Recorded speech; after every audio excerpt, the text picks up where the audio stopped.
channel Ngulik Horor.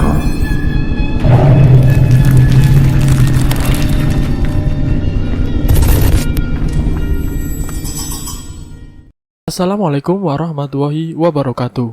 Kembali lagi di channel Ngulik Horor. Channel ini menceritakan tentang kisah-kisah misteri. Kali ini saya akan membawakan kisah misteri yang ditulis oleh @rianfrdnt. Kalian juga dapat mengunjungi tweet beliau langsung ya. Nanti link saya akan sediakan di kolom deskripsinya. Oh ya, di dalam cerita ini nama dan tempatnya disamarkan semua ya, untuk menjaga privasi pihak yang terlibat di dalamnya.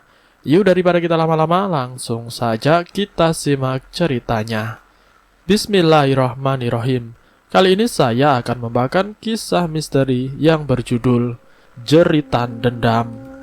Cerita ini terjadi pada tahun 2004, sebulan setelah pelantikan SBY menjadi Presiden RI pada saat itu.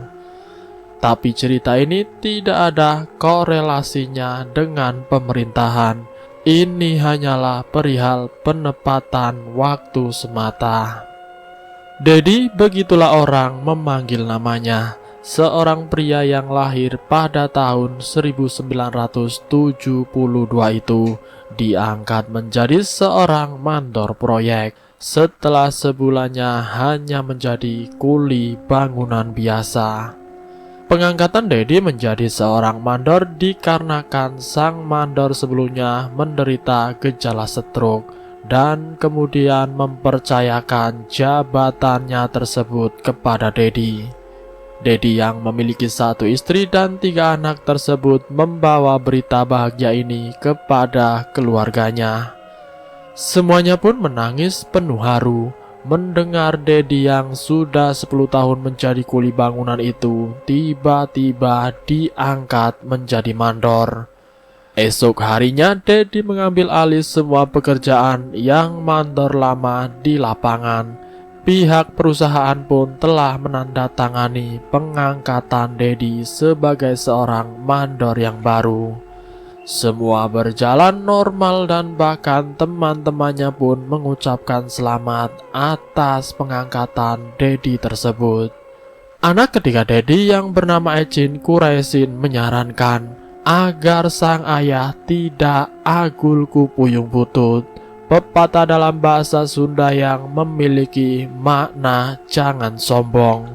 Ecin khawatir pengangkatan ayahnya menjadi seorang mandor yang mendadak ini bisa menjadi hal yang menimbulkan kecemburuan sosial bagi pekerja yang lain. Apalagi pengangkatannya menjadi seorang mandor baru dalam proyek tersebut itu didapatkan dari sebuah penderitaan mandor lama yang tiba-tiba terkena gejala stroke.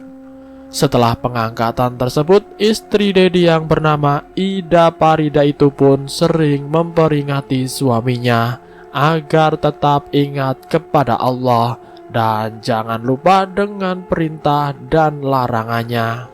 Ida percaya bahwa segala sesuatunya itu memang sudah ditakdirkan untuk Dedi dan semuanya tidak lain dan tidak bukan atas kehendak Allah. Tibalah pada satu hari di mana Dedi memaki salah seorang pekerja yang datang terlambat. Bahkan Dedi pun langsung memecat pekerja tersebut. Pada hari itu juga sebuah keputusan Dedi yang di luar dugaan sebagai seorang mandor yang baru.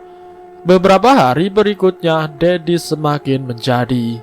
Ia tidak memperbolehkan salah seorang pekerja yang izin pulang untuk melihat anaknya yang sakit dan dikabarkan telah dibawa ke rumah sakit. Bahkan Dedi pun berkata, "Kalau mau pulang silakan, tapi besok atau nanti tidak usah kesini lagi." Dedi berucap seperti itu. Dedi benar-benar sudah berkuasa dengan kedudukannya saat itu. Pada hari-hari berikutnya, Ida merasa resah dengan sikap suaminya yang sering pulang malam. Bahkan mulutnya pun tercium aroma minuman keras. Ida sangat mengkhawatirkan perubahan yang terjadi kepada suaminya tersebut. bahkan bisa berpengaruh kepada pekerjaannya. Anak paling tua yang bernama Sandi tersebut berbicara empat mata kepada sang ayah. "Jangan sampai matahari membuat kamu menjadi seperti ini. Ingatlah dari mana kita berasal," ucap Sandi, anaknya yang paling tua tersebut. Namun nyatanya hal yang Sandi peringatkan kepada Dedi sama sekali tidak ia gubris. Justru Dedi semakin menjadi-jadi. Pada suatu malam di perjalanan pulang setelah bertemu dengan kawan-kawannya, Dedi dihadang oleh 3 motor. Jumlah orang yang menghadang Dedi tersebut ada 6 orang. Tidak sama sekali dikenal identitas mereka karena wajah mereka ditutupi oleh topeng. Dari 3 orang yang menghadang Dedi memegang senjata berupa besi tumpul panjang dan linggis. Dedi sengaja dibuat jatuh dan dibawa menuju tempat sepi. Lalu kemudian ia pun dihajar habis-habisan hingga nyawanya tidak tertolong. Keluarga Dedi menangis sejadi-jadinya mendapati kabar kematian Dedi tersebut. Karena kejadiannya sekitar pukul 3 pagi, warga sekitar yang menemukan mayat Dedi mengira bahwa Dedi adalah korban kecelakaan, semacam tabrak lari. Lalu dari mana bisa tahu kalau Dedi adalah korban pengeroyokan? Saat itu keluarga Dedi tidak melakukan otopsi, melainkan langsung memakamkan mayat Dedi. Hingga pada saat pulang dari pemakaman, hal aneh pun terjadi. Setelah pulang dari pemakaman, Sandi mengungkapkan bahwa ia melihat ayahnya berada di sebuah persimpangan jalan. Hanya sekilas wajah ayahnya tersebut seperti menunjukkan ekspresi sedih. Namun saat Sandi memastikan dan melihat kembali ke arah persimpangan tersebut, tidak ada siapa-siapa di sana, hanya kosong berselimuti kesunyian. Ruhyat anak kedua Dedi dan Ida pun mengungkapkan hal serupa, bahwa ia melihat sang ayah tengah duduk dengan tangis di sebuah kursi kayu di dekat pohon mangga halaman depan rumah mereka. Itu pun hanya sekilas, lalu bayangan itu hilang ditelan kesunyian malam. Malam harinya Ida mengungkap bahwa sang suami datang ke dalam mimpinya. Ia datang dengan tangis dan maaf karena telah meninggalkan keluarga kecil mereka. Ida Parida berkata bahwa mimpi itu terus terulang hingga hari ke-7 setelah kepeninggalan Dedi. Ecin, anak bungsu Dedi dan Ida, merasa bahwa ada yang janggal dari kematian ayahnya. Ia benar-benar begitu penasaran bahwa apakah memang benar kematian sang ayah itu mutlak karena kecelakaan. Singkat cerita, hari ke-40 mendiang Dedi, Kokom, adik kandung Ida Parida, mengalami kerasukan. Ia menangis sejadi-jadinya dan ia berkata maaf yang terus diulang-ulang. "Ini aku dah, ini Dedi," ucap Kokom saat kerasukan tersebut. Semuanya pun terkejut dan tidak percaya. "Aku mati bukan karena kecelakaan dah, maaf," ucap yang ada di dalam tubuh Kokom. "Kamu jangan main-main," Ida pun geram. Kokom menangis dalam kerasukannya. "Aku mati karena dibunuh. Ada 6 orang, semuanya memakai topeng dah. Aku tidak bohong," ucap Kokom dalam kerasukannya lagi.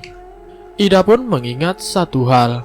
Ya, saat memandikan mayat si Dedi, ia melihat luka memar seperti terkena benda tumpul di bagian wajah. Itu adalah hal yang sangat menjadi tanda tanya besar. Setelahnya Kokom kembali tersadar dan dibiarkannya beristirahat.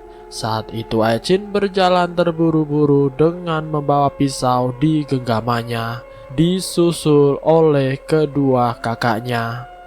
Ecin menancapkan pisau tersebut tepat di sebelah batu nisan sang ayah.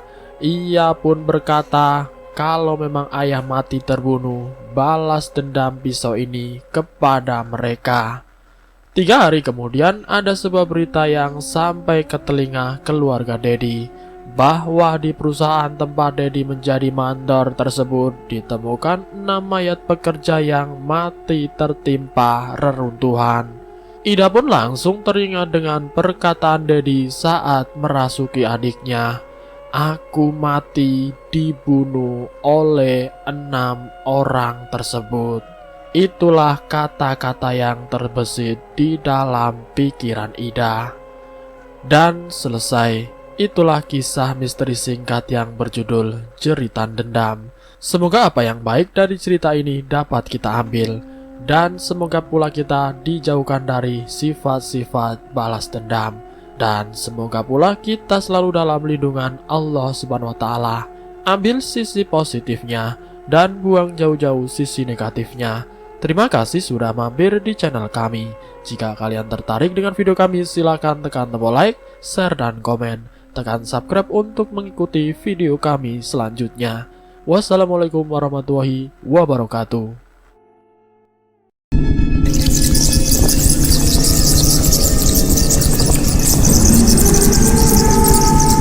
Selamat datang di channel Ngulik Horor.